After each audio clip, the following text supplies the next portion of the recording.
ॐ स्थिरस्थाणुः प्रभुर्भीमः प्रवरो वरदो वरः सर्वात्मा सर्वविख्यातः सर्वः सर्वकरो भवः जटी चर्मी शिखण्डी च सर्वाङ्गः सर्वभावनः हरश्च हरिणाक्षश्च सर्वभूतहरः प्रभुः प्रवृत्तिश्च निवृत्तिश्च नियतः शाश्वतो ध्रुवः श्मशानवासी भगवान् खचरो गोचरोर्दनः अभिवाद्यो महाकर्मा तपस्वी भूतभावनः उन्मत्तवेष प्रच्छन्नः सर्वलोकप्रजापतिः महारूपो महाकायो वृषरूपो महायशाः महात्मा सर्वभूतात्मा विश्वरूपो महाहनुः लोकपालोऽन्तर्हितात्मा प्रसादो हयगर्दिभिः पवित्रञ्च महांश्चैव नियमो नियमाश्रितः सर्वकर्मा स्वयंभूत आदिरादिकरो निधिः सहस्राक्षो विशालाक्षः सोमो नक्षत्रसाधकः चन्द्रः सूर्यः शनिः केतुर्ग्रहो ग्रहपतिर्वरः अत्रिरत्र्या नमस्कर्ता मृगवाणार्पणो नगः महातपा घोरतपा अदीनोदीनसाधकः संवत्सरकरो मन्त्रः प्रमाणं परमन्तपः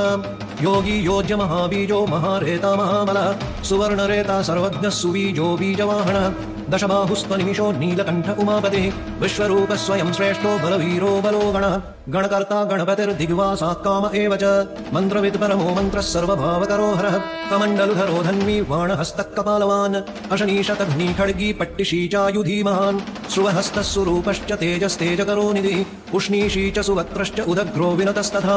दीर्घश्च हरिकेशश्च सुतीर्थकृष्ण एव च श्रीगालरूपः सिद्धार्थो मुण्डः सर्वशुभङ्करः अजश्च बहुरूपश्च गन्धधारी कपर्द्यपि ऊर्ध्वरेता ऊर्ध्वलिङ्ग ऊर्ध्वशायी नभस्थलः त्रिजटी चीरवासाश्च रुद्रसेनापतिर्विभुः अहश्चरो नक्तञ्चरस्तिग्ममन्युः सुवर्चसः गजः दैत्यः कालो लोकधाता गुणाकरः सिंहशार्दूलरूपश्च आर्द्रचर्मास्वरावृतः कालयोगी महानादः सर्वकामश्चतुष्पदः निशाचरः प्रेतचारी भूतचारी महेश्वरः बहुभूतो बहुचरः स्वर्भाणुरमितो गतिः नृत्यप्रियो नित्यनर्तो नर्तकः सर्वलालसः घोरो महातपापाशो नित्यो गिरिरुहो नभः सहस्रहस्तो विजयो व्यवसायो ह्यतन्द्रियः अधर्षणो धर्षणात्मा यज्ञः कामनाशकः दक्षयागापहारी च सुमहो मध्यमस्तथा तेजोपहारी बलः मुदितोऽर्थजितो वरः गम्भीरघोषो गम्भीरो गम्भीरबलवाहनः न्यग्रोधरूपो न्यग्रोधो वृक्षकर्ण स्थितिर्विभुः सुतीक्ष्णदर्शनश्चैव महाकायो महाननः विश्वक्सेनो हरिर्यज्ञः संयुगापीडवाहनः तीक्ष्णतापश्च हर्यश्च सहायः कर्मकालवित् विष्णुः प्रसादितो यज्ञः समुद्रो वणवामुखः हुताशन सहायश्च प्रशान्तात्मा हुताशनः उग्रतेजा महातेजा जन्यो विजयकालवित् ज्योतिषामयनं सिद्धिः सर्वविग्रह एव च शिखी मुण्डी जटी ज्वाली मूर्तिजो मूर्धगो बली वैणवी पणवीताली खली कालकटङ्कटः नक्षत्रविग्रहमतिर्गुणबुद्धिर्लयोगमः प्रजापतिर्विश्वबाहुर्विभागः सर्वगोमुखः विमोचनः सुसरणो हिरण्यकवचोद्भवः मेढ्रजो बलचारी च महीचारी श्रुतस्तथा सर्वतूर्यनिनादी च सर्वतोह्यपरिग्रहः व्यालरूपो गुहावासी गुहो माली तरङ्गवित् त्रिदशस्त्रिकालधृक्कर्म सर्वबन्धविमोचनः बन्धनस्त्वसुरेन्द्राणां युधि शत्रुविनाशनः साङ्ख्यप्रसादो दुर्वासः सर्वसाधुनिषेवितः प्रस्कन्दनो विभागज्ञो ह्यतुल्यो यज्ञभागवित्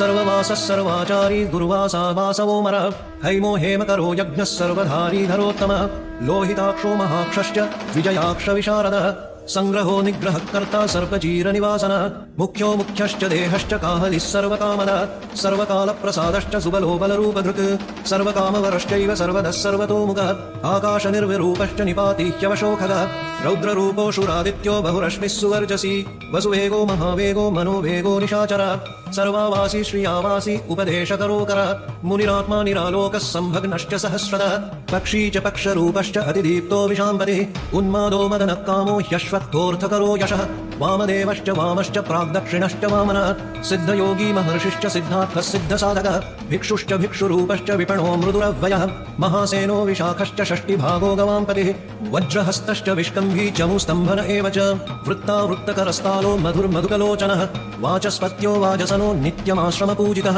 ब्रह्मचारी लोकचारी सर्वचारी विचारवत् ईशानः ईश्वरः कालो निशाचारी पिनाकवान् निमित्तस्थो निमित्तञ्च नन्दिर्नन्दिकरो हरिः नन्दीश्वरश्च नन्दी च नन्दनो नन्दिवर्धनः भगहारी निहन्ता च कालो ब्रह्मा पितामहः चतुर्मुखो महालिङ्गश्चारुलिङ्गस्तथैव च लिङ्गाध्यक्षः सुराध्यक्षो योगाध्यक्षो युगावः बीजाध्यक्षो बीजकर्ता अध्यात्मानुगतो बलः इतिहासः सकल्पश्च गौतमोऽथ निशाकरः दम्भो ह्यदम्भ वैदम्भो वश्यो वशकरो कलिः लोककर्ता पशुपतिर्महाकर्ता ह्यनौषधः अक्षरं परमं ब्रह्म बलवच्छत्रु एव च नीतिर्ह्यनीति शुद्धात्मा शुद्धो मान्यो गतागतः बहुप्रसाद सुस्वप्नो दर्पणोऽथ त्वमित्रजित् वेदकारो मन्त्रकारो विद्वान् समरमर्दनः महामेघनिवासी च महाघोरो वशीकरः अग्निज्वालो महाज्वालो ह्यतिधूम्रो हुतो हरिः वृषणः शङ्करो नित्यं वर्चसी धूमकेतनः नीलस्तथाङ्गलुब्धश्च शोभनो निरवग्रहः स्वस्तिदः स्वस्तिभावश्च भागी भागकरो लघुः उत्सङ्गश्च महाङ्गश्च महागर्भपरायणः कृष्णवर्णः सुवर्णश्च इन्द्रियं सर्वदेहिनां महापादो महाहस्तो महाकायो महायशाः महामूर्धा महामात्रो महानेत्रा महाबलः महान्तको महाकर्णो महोष्ठश्च महाहनुः महानासो महाकम्बुर्महाग्रीवश्मशानभाक् महावक्षा महोरस्को ह्यन्तरात्मा मृगालयः लम्बनो लम्बितोष्ठश्च महामायः पयोनिधिः महादन्तो महादंष्ट्रो महाजिह्वो महामुखः महानखो महारोमा महाकेशो महाजटः प्रसन्नश्च प्रसादश्च प्रत्ययो गिरिसाधनः स्नेहनो स्नेहनश्चैव अजितश्च महामुनिः वृक्षाकारो वृक्षकेतुरनलो वायुवाहनः गण्डली मेरुधामा च देवाधिपतिरेव च अथर्वशीर्षः सामास्य ऋक्सहस्रामिते क्षणः यजुःपादभुजो गुह्यप्रकाशो जङ्गमस्तथा अमोघार्थः प्रसादश्च अभिगम्यः सुदर्शनः उपकारः प्रियः सर्वकणकः काञ्चनच्छविः नाभिर्नन्दिकरो भावः पुष्करस्थपति स्थिरः द्वादशस्त्रासनश्चाद्यो यज्ञो यज्ञसमाहितः नक्तङ्कलिश्च कालश्च मकरः कालपूजितः सगणो गणकारश्च कूतवाहनसारथिः भस्माशयो भस्मगोप्ता भस्मभूतस्तरुर्गणः लोकपालस्तथा लोको महात्मा सर्वपूजितः शुक्लस्त्रिशुक्लः सम्पन्नः शुचिर्भूतनिषेवितः आश्रमस्थक्रियावस्थो विश्वकर्ममतिर्ज्वरः विशालशाखस्ताम्रोष्ठो ह्यम्बुजालः सुनिश्चलः कपिलक्कणिशः शुक्ल आयुश्चैव परोपरः गन्धर्वो ह्यदितिस्तार्क्ष्य सुविज्ञेयः सुशारदः परश्वधायुधो देव अनुकारी सुबान्धवः तुम्बवीणो महाक्रोध ऊर्ध्वरेता जलेशयः उग्रो वंशकरो वंशो वंशनादो ह्यनिन्दितः सर्वाङ्गरूपो मायावी सुहृदो ह्यनिलो नलः बन्धनो बन्धकर्ता च सुबन्धन विमोचनः स यज्ञारि स कामारि महादंष्ट्रो महायुधः बहुधा निन्दितः शर्वः शङ्करः शङ्करोधनः अमरेशो महादेवो विश्वदेवः सुरारिः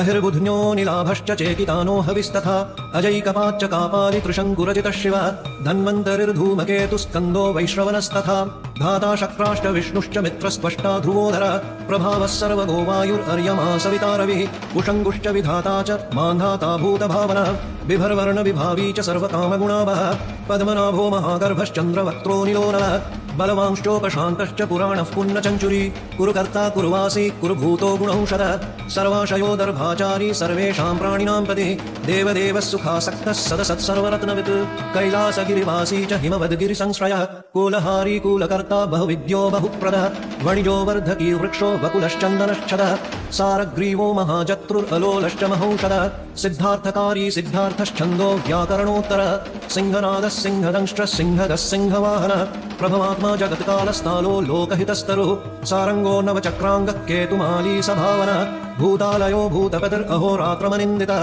वाहिता सर्वभूतानां निलयश्च विभुर्भवः अमोघः संयतो ह्यश्वो भोजनः प्राणधारणः धृतिमान् मतिमान् दक्षः सत्कृतश्च युगाधिपः गोपालिर्गोपतिर्ग्रामो गोचर्मवसनो हरिः हिरण्यबाहुश्च तथा गुहापालः प्रवेशिनां प्रकृष्टारिर्महाहर्षो जितकामो जितेन्द्रियः गान्धारश्च सुवासश्च तपःसक्तो रतिर्नरः महागीतो महानृत्यो ह्यप्सरो गणसेवितः महाकेतुर्महाधातुर्नैकसानुचरश्चलः आवेदनीय आदेशः सर्वगन्धसुखावः तोरणस्तारणो वातः परिधिपतिखेचरः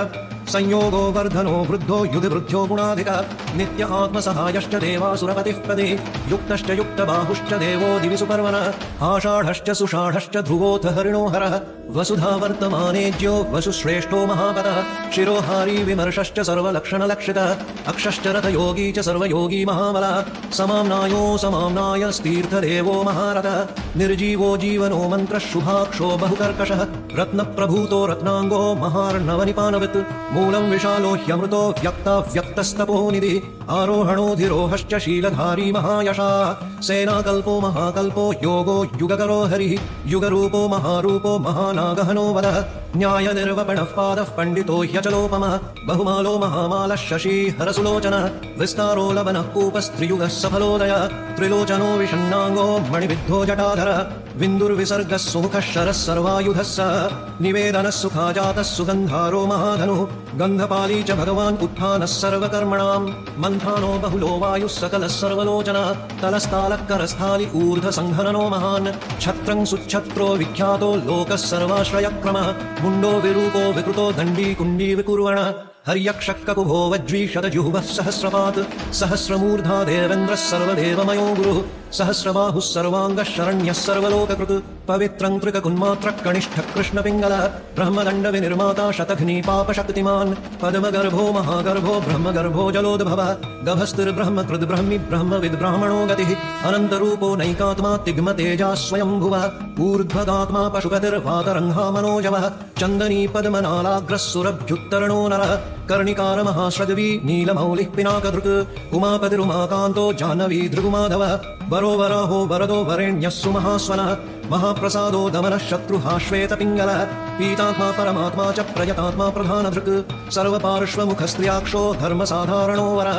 चराचरात्मा सूक्ष्मात्मा अमृतो गोवृषेश्वरः साध्यर्शिवसुरादित्यो विवस्मान् सवितामृतः व्यासः सर्गः सुसङ्क्षेपो विस्तरः पर्जयो नरः ऋतुः संवत्सरो मासः पक्षः सङ्ख्या समापनः कलाकाष्ठालवामात्रा मुहूर्ताः क्षपाक्षणाः विश्वक्षेत्रं प्रजाबीजं लिङ्गमाद्यस्तु निर्गमः सदसद्व्यक्तमव्यक्तं पिता माता पितामहः स्वर्गद्वारं प्रजाद्वारं मोक्षद्वारं त्रिविष्टपं निर्वाणं साधनश्चैव ब्रह्मलोकपरागतिः देवासुरविनिर्माता देवासुरपरायणः देवासुरगुरुर्देवो देवासुरनमस्कृतः देवासुरमहामात्रो देवासुरगणाश्रयः देवासुरगणाध्यक्षो देवासुरगणाग्रणी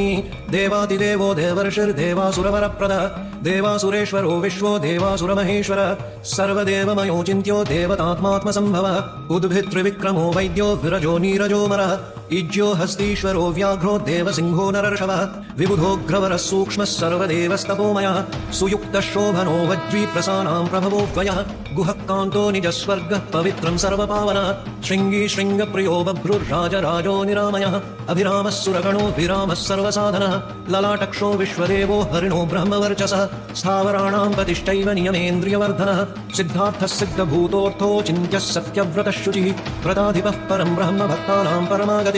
विमुक्तो मुक्ततेजाश्च श्रीमान् श्रीवर्धनो जगत् व्रताधिपः परं ब्रह्म भक्तानां परमागतिः विमुक्तो मुक्ततेजाश्च श्रीमान् श्रीवर्धनो जगत् ॐ श्रीशिवार्पणमस्तु।